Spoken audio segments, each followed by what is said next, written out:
I never thought a smile could hide so much cruelty, but my managers did. Every "good morning, Sophia" came laced with venom. She'd glance at my hair, my skin, then my reports and smirk like I didn't belong there. That day, in front of the entire team, she said, "Maybe if you spoke clearer, people would take your ideas seriously." The room went silent. My heart pounded. I swallowed hard, trying to hold the tears back. But little did she know, the woman she tried to humiliate would soon become the reason the CEO saved her job. Or maybe ended it. My name is Sophia Brown, and I work at a mid-sized marketing firm in Chicago. I joined the company 2 years ago, fresh out of graduate school, full of dreams and caffeine-fueled energy. Every morning I'd stop by the corner cafe, the one that always smelled like roasted almonds and espresso, and pick up my usual, a caramel latte with oat milk. I'd walk into the office feeling hopeful, smiling at the receptionist, saying hi to everyone. Back then I really believed hard work was enough. I believed people would see my effort, my ideas, and my loyalty. But I was wrong. My manager, Rebecca Lane, was everything I wasn't: tall, confident, with sharp blonde hair and a voice that filled every room. First, she pretended to mentor me. She'd say things like, "Sophia, you're talented, but you need to blend in more. You stand out too much." I didn't understand what she meant until later. During meetings, whenever I spoke, she'd interrupt, sometimes with a fake laugh. "That's cute, but maybe let's hear what Jason thinks." Or she'd forget to invite me to brainstorming sessions. When I asked her about it, she'd smile and say, "Oh, must have been a calendar error." The worst part? No one else spoke up. People just watched, uncomfortable but silent. Still, I tried to stay positive. I worked late nights, double-checked campaigns, helped others even when it wasn't my job. And when one of my projects, a rebranding proposal for a major client, got approved, I thought maybe things would finally change. But when the CEO praised Rebecca's brilliant strategy at the next company meeting, I realized she had taken full credit for my work. I remember clapping along like everyone else, my palms trembling. My throat tightened as Rebecca looked right at me and mouthed, "You're welcome." That night I sat in my car long after everyone left, staring at my reflection in the rearview mirror. The city lights blurred through the tears, and I whispered to myself, "You can't let her win. Not like this." At home I opened my laptop, scrolling through every email, every file, proof that the project was mine. But I hesitated. Reporting her could mean losing my job. Staying silent meant losing my dignity. And that's when the story truly began. The story of how I turned her cruelty into her downfall.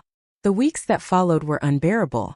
Every time I walked into the office, Rebecca made sure I remembered my place, beneath her.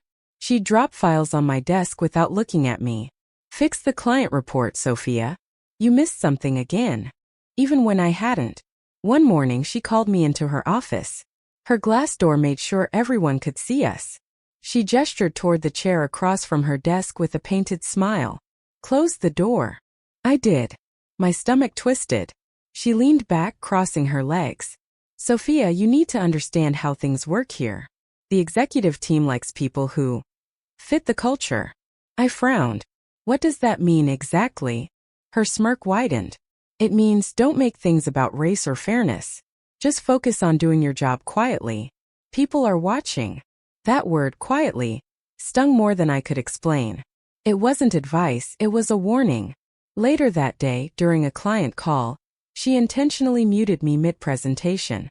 When I asked why afterward, she said, "Your accent was throwing them off. I saved you from embarrassing yourself." I went home that night and sat in the dark, staring at my apartment walls. My roommate Maya found me there, still wearing my work blazer.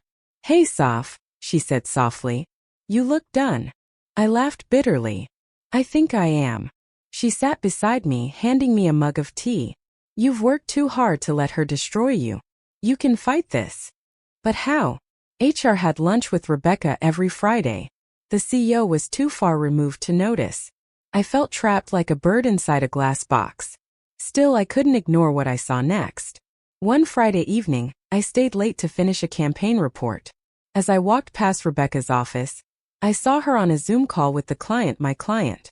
She was showing my entire pitch deck again. "My words, my decisions, my daughter.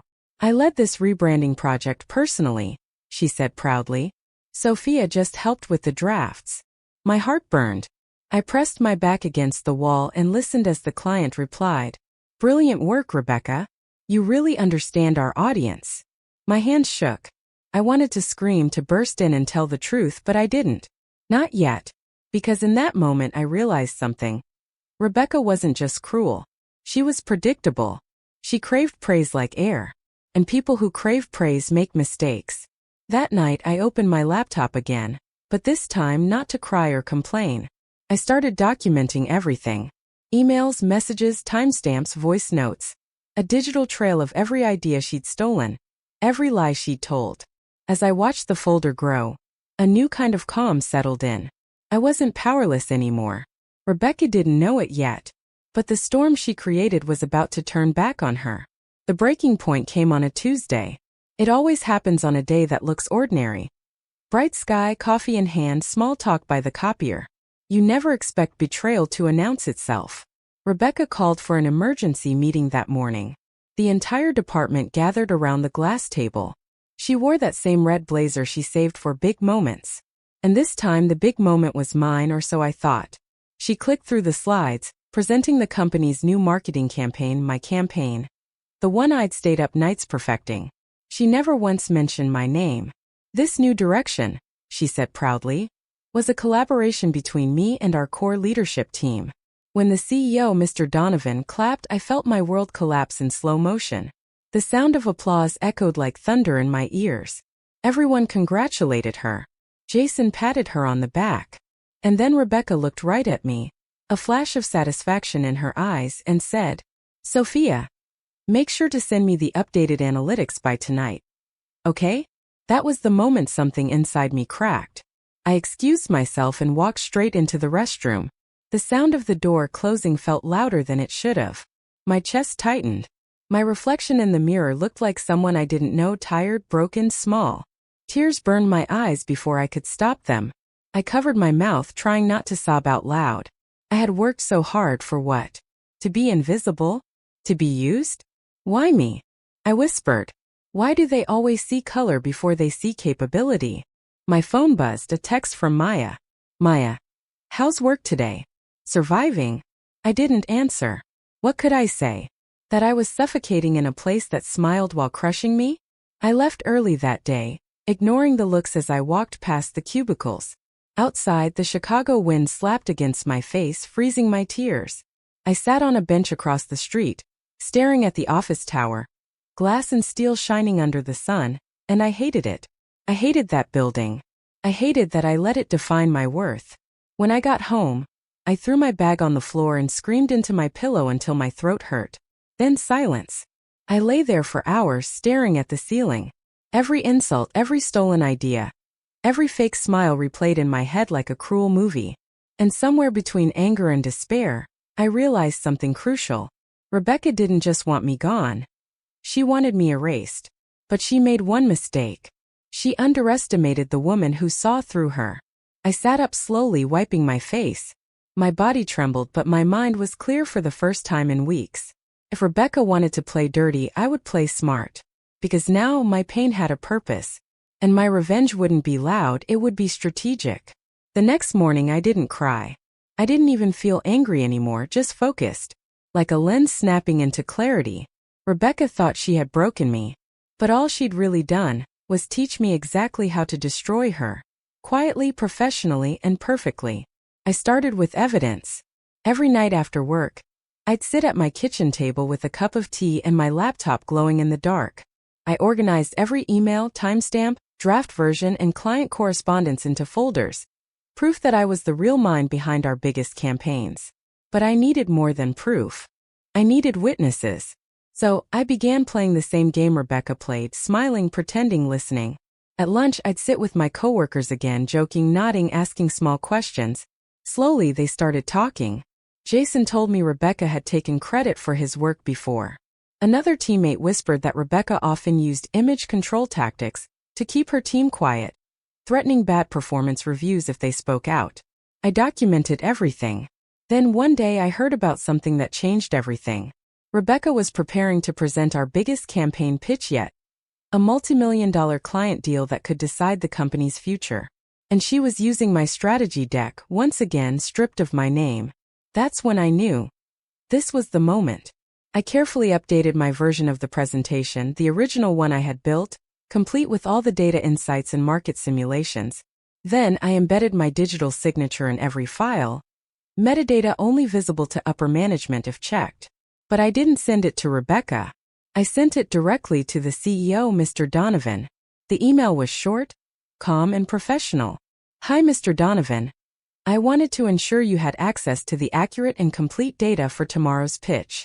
I've noticed several inconsistencies in the files currently being circulated. Best, Sophia Brown. That night I barely slept. Part of me felt terrified. What if it backfired? What if Rebecca found out before the meeting? But another part of me, the part that had been humiliated, silenced, erased, whispered, "You've done everything right. Let the truth do its job." The next morning I dressed carefully. Navy blouse, pressed pants, silver earrings. I wanted to look composed, not vengeful. When I arrived, Rebecca greeted me with that same polished grin. "Morning, Sophia. Make sure the conference room's ready. The big bosses will be here soon." "Of course," I said, smiling. She had no idea her empire was already crumbling. As I watched her rehearse her fake lines in front of the mirror, I almost felt sorry for her. Almost. Because when the truth came out, and it would, Rebecca wouldn't just lose a presentation. She'd lose the illusion of power she built on other people's backs. And I was ready to watch it all fall apart. The conference room smelled like polished wood and burnt coffee, the scent of pressure. Rebecca stood at the head of the table, projecting confidence as the executives filed in. Her voice dripped with authority, like she'd already won. I took a seat near the corner, my notepad open, pretending to jot down notes. My pulse thudded in my ears. "Good morning, everyone," Rebecca began. "Today, I'll be presenting a strategic overhaul for our client's national rebranding campaign." The projector flickered to life. My slides, my designs, my charts.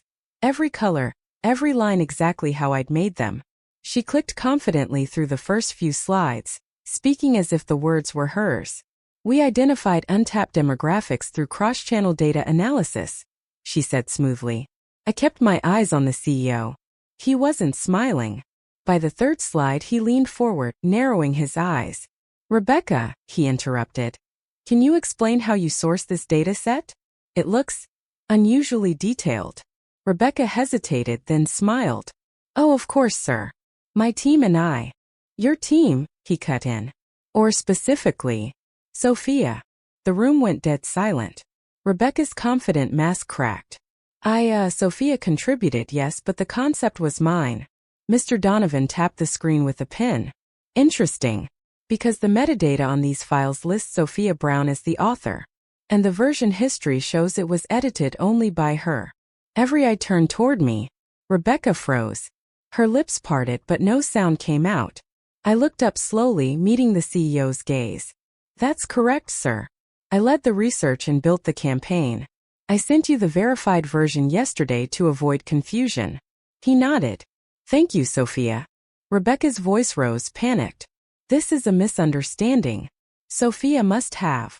"Enough," Mr. Donovan said sharply. "I've seen the email chain.